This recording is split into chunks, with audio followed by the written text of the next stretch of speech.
Hi everyone, welcome back to the channel. You join me on a particularly wet and windy day. We're going to do a few more bits and pieces on Dennis, but one of the first things I realised that I haven't actually done is just show you starting Dennis up and moving Dennis out of the way. Where I've got Dennis down the side of the house, he's very close to the hedge here, as you can see, so therefore every time I work on him I do really need to bring him forwards a bit so I can get to a nice wider area so I can access both sides. So we have to start him up. Now, as I've mentioned previously, there are an issue with the batteries on Dennis at the moment. So the batteries are here in the rear and they sit underneath the seat, and for some reason they're not holding a charge.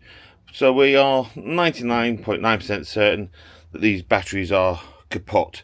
So it is something that we are going to be looking at doing and looking at changing them.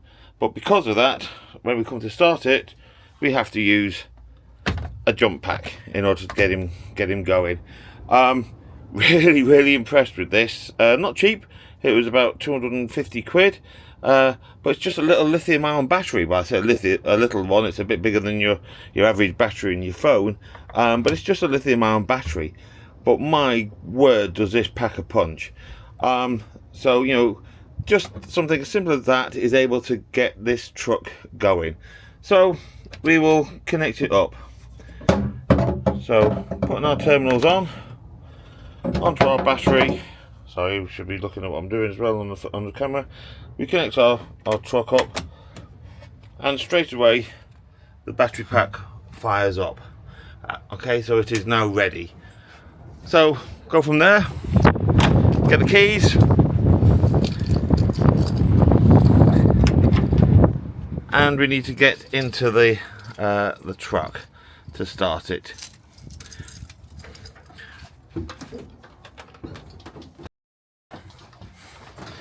So here we are inside of Dennis. So Dennis obviously is a diesel, so as such, when you turn him on, first things we get, well, first of all, he's a diesel truck, so therefore he has air supplied brakes, so that's what the buzzer is, and unfortunately we can't do too much about the buzzer. So he has air supplied brakes, but the other thing about him is, because he's a diesel, he has to warm up. He has to warm up with glow plugs. Unlike your modern day diesels, which you don't have a light or anything, or any kind of notification about warming it up, you can just get in and start it up. Older diesels, yeah, they used to have a little light to say when the thing was warmed up. Dennis doesn't have the light, so unfortunately for Dennis, we have to just, inverted commas, guess that he's had enough warmth going through those glow plugs ready to start him up. So we just leave the ignition on for a little bit of time just to warm up, and then we get ourselves ready on the accelerator, get our key, and there's Dennis going. Next thing we need to do is make sure that he's going well enough that when I take my foot off the accelerator he doesn't stop.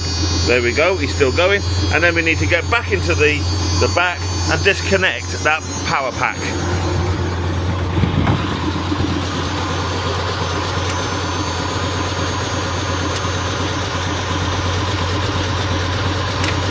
Because we can't run Dennis with the power pack on, because it'll just damage the power pack.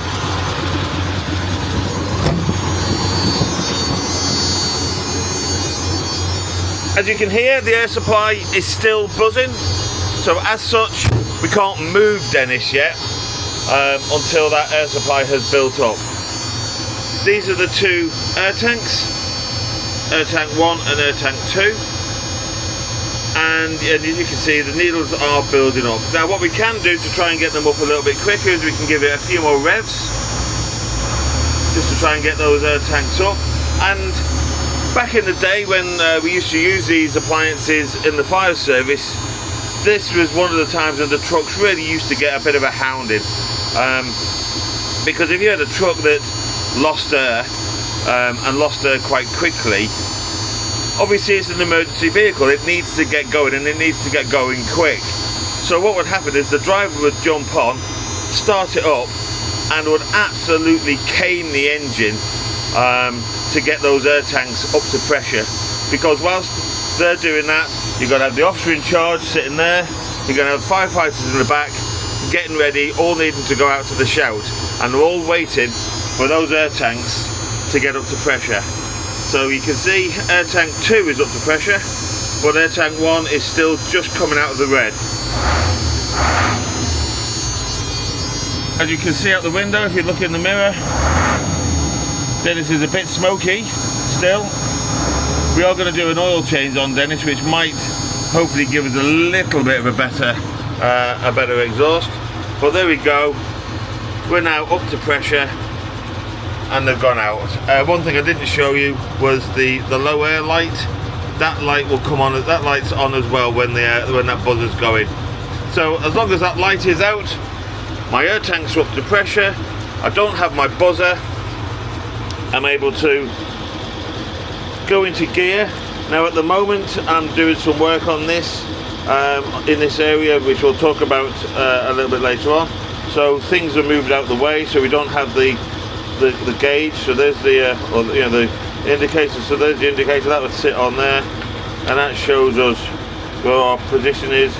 So we're going to lift up the lever underneath, keep our foot on the brake, lift up the lever, knock it into drive, handbrake, pull up the lever, put it forwards, foot off the brake, and there we go, we're driving. Obviously all I'm going to do is I'm just going to take Dennis to here. That's as far as we're going to go. Let's give those windows a bit of a wipe. Okay, so now Dennis is in the position where we're going to be working on him. So handbrake back on, back into neutral on the handbrake, on the gears. But what I will do is I'll leave Dennis running for a little bit of time. Normally I like to leave Dennis going for about half an hour once I've started him, just purely so that the engine gets up nice and warm, the oil gets up nice and warm, so that we are doing short journeys, but we're not just starting the engine momentarily and turning it off and on and off, because that's just going to cause us problems in the future. So we'll leave Dennis running for a while, and then once I'm happy that he's up to temperature and he's nice and warm, I'll turn him off, and then we'll come back to the video and I'll show you what else we're going to be working on today, and just give you an update on what was on the previous video and an apology about the previous video. So thanks very much, I'll talk to you soon. So one thing I will show you whilst Dennis is still running and still keeping and getting himself nice and warm is one of the issues that we do have that we want to try and address, and that is on the air tanks. So as you can see on the air tank gauges now, air tank 2 is basically into the red. It's just getting into the red, so it's over pressured. Air tank 1 is off scale, it's off the gauge. Now that would be, and certainly was when we first got Dennis, that was a real big concern and a real big worry for us, because if the air tanks were truly at that kind of pressure, then we would have issues. We would basically blow one of the air hoses. So it was trying to work out what's going on, and we're still not there. We still don't know exactly what's going on. I've got a friend who's going to be coming who actually used to work and service Dennis fire engines, so he's going to come along and have a little look at it and see if he can fathom out what's going on. We don't know if it's just faulty gauges, if it's a faulty reader or sender on the air tanks themselves, but what we do know is that it's not actually running at that kind of pressure. How do we know that? Well, first and foremost, it has never blown a hose, so we would definitely get that. We would have lost a hose if it was operating at that pressure. We also know that the air dump works. So every now and again as the engine is just ticking over, you'll suddenly hear the air dump go as it just drops some air pressure out. So we know that it is monitoring itself, and we know that it is keeping the air pressure regulated. So therefore we know that it's not running at this kind of air pressure. So it is just an electronic issue rather than an actual fault with the air system per se. But just wanted to show you that whilst I was sitting here. Another thing to show you is the voltage gauge. So Dennis at the moment looks like he's chucking in between 28 and 29 volts back to the batteries in order to charge them up. That potentially is a little bit high. Maybe we should be looking a little bit lower there, more towards that optimum sort of 26, 27 volts. Again, talking to people in the know, we don't think that's a major problem, but again, it might just be something we need to little look at.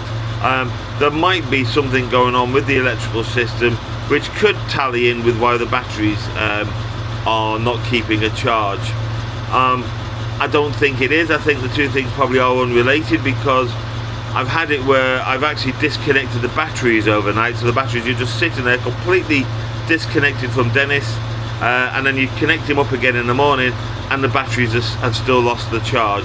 So yeah, the batteries are kaput, but it's possible that whilst they're connected up that they're draining quicker because there might be some other drain.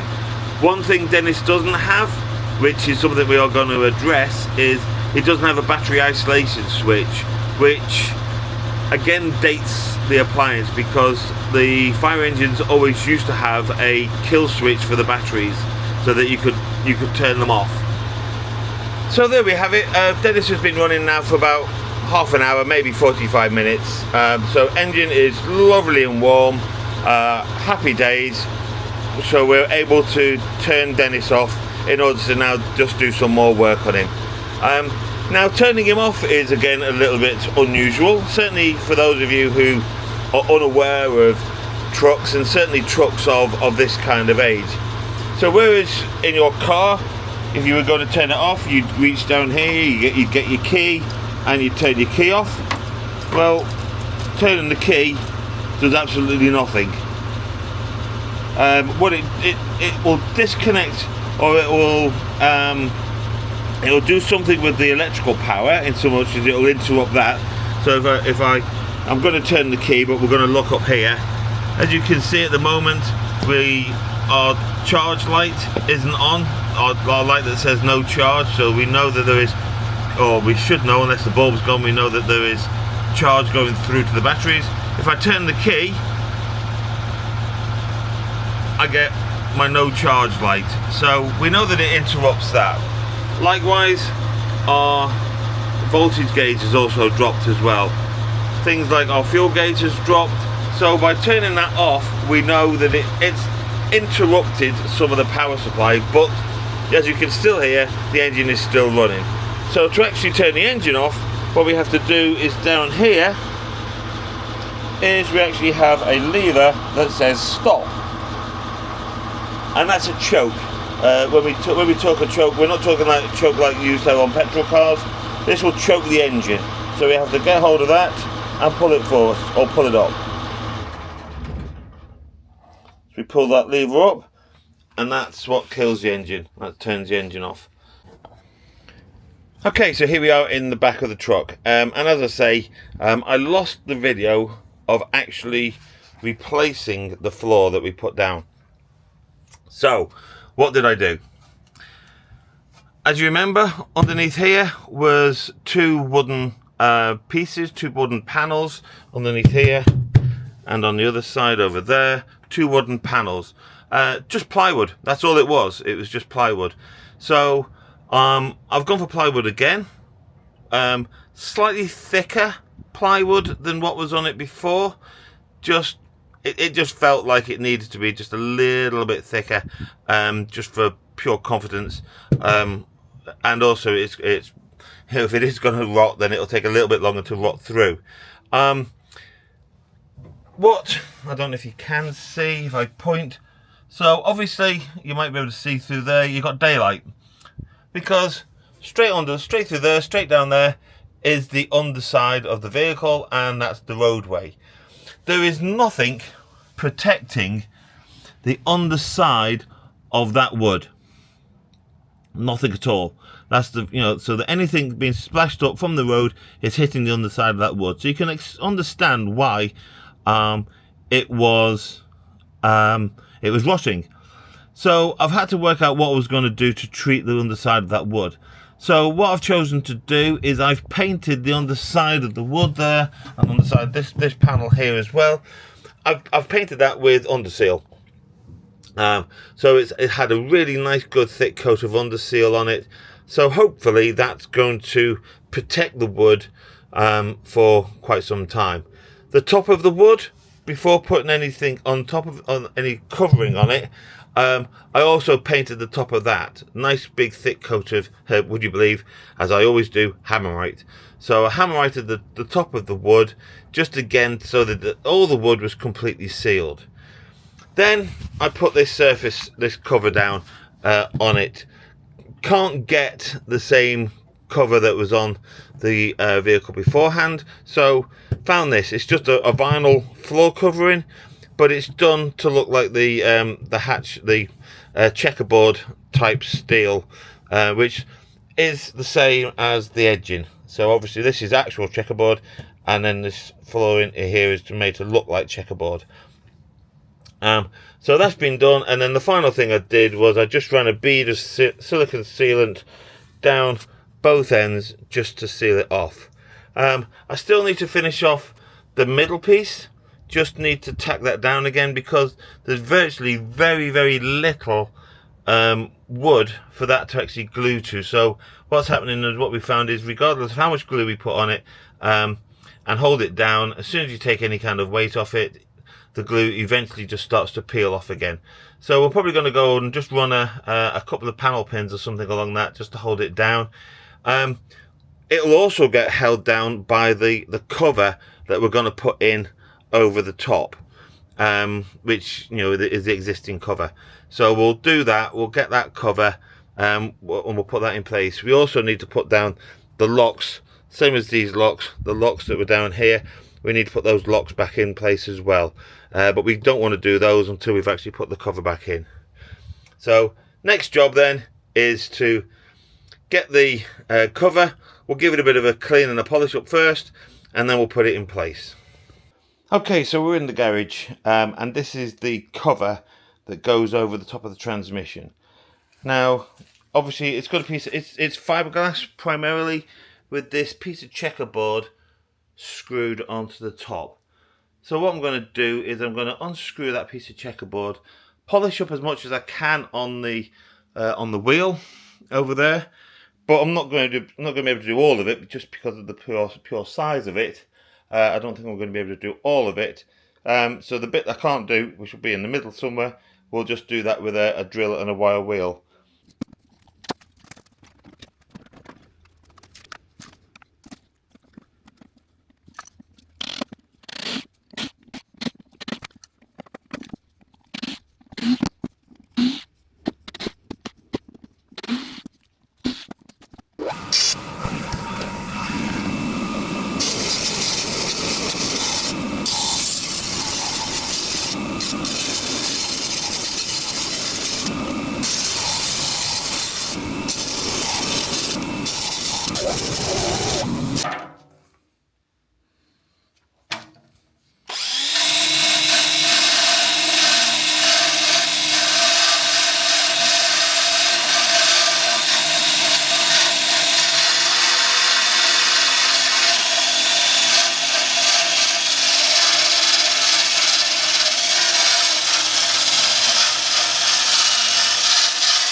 Okay,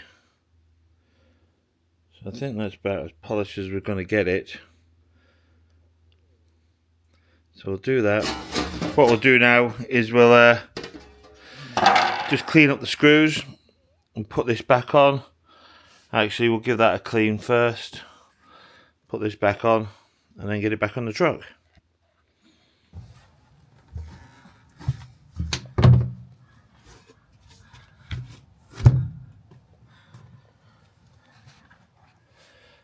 So that's the cover back where it belongs. Just need to put these locks in place. I'll have to use 2 hands to do that. Put those locks back in place, just to make sure that they engage. And then once that's in place, I'll put the other locks in. We are actually a couple of days on from when I last videoed. That's just because I gave this fiberglass a bit of a clean, and I actually sprayed it. So I gave it just a coat of black paint as well. So sprayed it and then lacquered it. Question for the group, or question for the class.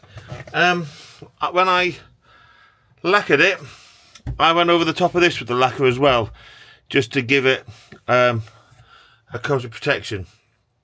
Thoughts ready from everyone? Do you think that's necessary? Do you think it needed to have a coat of lacquer on it? Do you think that was a good thing, a bad thing, or not really going to make any difference? Appreciate your comments. Just let's put the camera down and see if we get 2 hands on this to get those clips in place.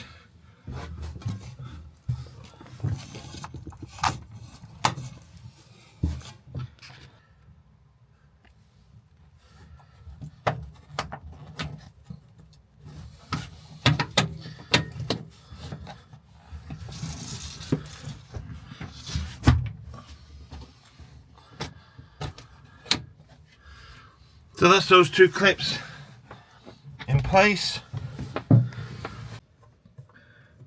Okay, so now it's just a case of putting these locking pins or these locking clips back in the right place.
Okay, so finally that's the floor done. I think the choice of checkerboard lino works because it matches in with the edging strips. It also matches in with the transmission cover. Camera's really making it look like it's all sort of got a weird sort of pattern to it there, which it hasn't.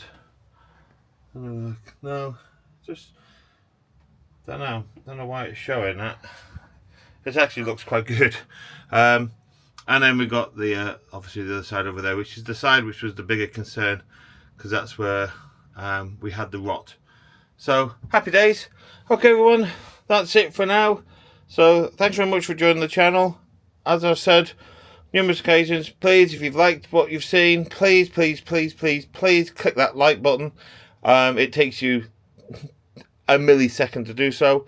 And likewise, please click on subscribe. It costs you nothing, but really does start to help the channel. So thanks very much, everyone, and we'll see you on the next video.